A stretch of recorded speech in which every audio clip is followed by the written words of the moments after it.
আমাদের লাইফে কখনো না কখনো আমরা এই অ্যাপথাস আলসার অথবা মুখে ঘা আমরা ফেস করেছি। আজকে আমরা প্রথমে জেনে নেই এটার কারণগুলো কি কি হতে পারে।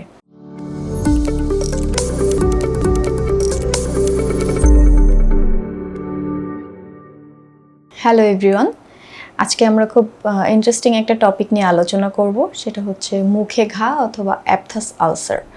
আমি doctor Amrika Saha Nipa, dental surgeon হিসাবে আছি ডেন্টাল হাব বিডি এবং স্মাইলি ডেন্টাল অ্যান্ড ইমপ্ল্যান্ট সেন্টারে।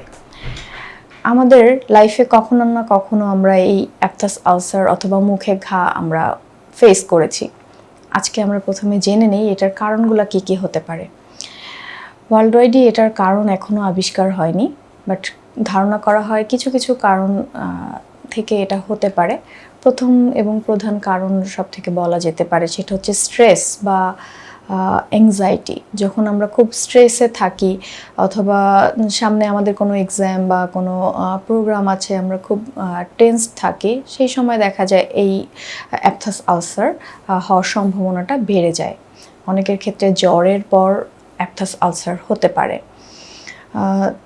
আরও কিছু কারণ আছে, সেটা হচ্ছে ট্রমাটিক অ্যাপথাস আলসার বলি আমরা। অনেক সময় ব্রাশ করার সময় আমাদের ব্রাশের ইনজুরিতে আমাদের ঠোঁটে বা জিহ্বাতে ক্ষত হতে পারে এবং সেখান থেকে অ্যাপথাস আলসার হতে পারে। আমাদের টুথপেস্টে একটা ইনগ্রেডিয়েন্টস আছে sodium lauryl sulphate.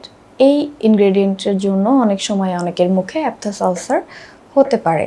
Vitamin B12, folic acid, কিছু ভিটামিন ডেফিসিয়েন্সির কারণেও আমাদের মুখে অ্যাপথাস আলসার দেখা যেতে পারে। সো এটা খুবই কমন একটা সমস্যা আমাদের। সো আপনি এখন এই সমস্যাগুলোকে এভাবে আপনি যদি একটু মেনটেন করেন, তাহলে এই সমস্যাগুলো আপনার চলে যাবে। যদি ভিটামিন B12 এর কারণে আপনার অ্যাপথাস আলসার হতে পারে, সেটা আপনি কিছু সাপ্লিমেন্ট নিতে পারেন। এই সাপ্লিমেন্টগুলো আপনাকে অ্যাপথাস আলসারটা প্রিভেন্ট করতে সহায়তা করবে। যে সিমটমগুলো আছে, যেমন যদি এখানে কোনো বার্নিং সেন্সেশন হয় বা পেইন হয়, সেই সিমটমগুলোকে আমরা রিলিফ দেওয়ার জন্য আমরা কিছু ওষুধ বা মেডিসিন প্রেসক্রাইব করে থাকি। ইম্পর্টেন্ট যেটা, আমাদের মুখে যে জ্বালা পোড়া করে অ্যাপথাস আলসার হলে, সো যতদিন আপনার মুখে এই আলসারটা থাকছে, আমরা সাধারণত পরামর্শ দিয়ে থাকি যে এই সময়ে আপনি খুব ঝাল জাতীয় খাদ্যদ্রব্য বা স্পাইসি খাবার এগুলো একটু অ্যাভয়েড করার। এই অনুযায়ী আপনি চলতে পারেন, 7 থেকে 10 দিনের মধ্যেই আপনি এটা থেকে মুক্তি পেয়ে যাবেন। সুতরাং বলা যায় যে এটা খুবই মারাত্মক কোনো সমস্যা না, এটা খুব কমনলি হয়ে থাকে এবং এটা নিয়ে আসলে খুব বেশি টেনশনের কিছু নেই। এটা অটোমেটিক্যালি আপনার ভালো হয়ে যাবে। ধন্যবাদ।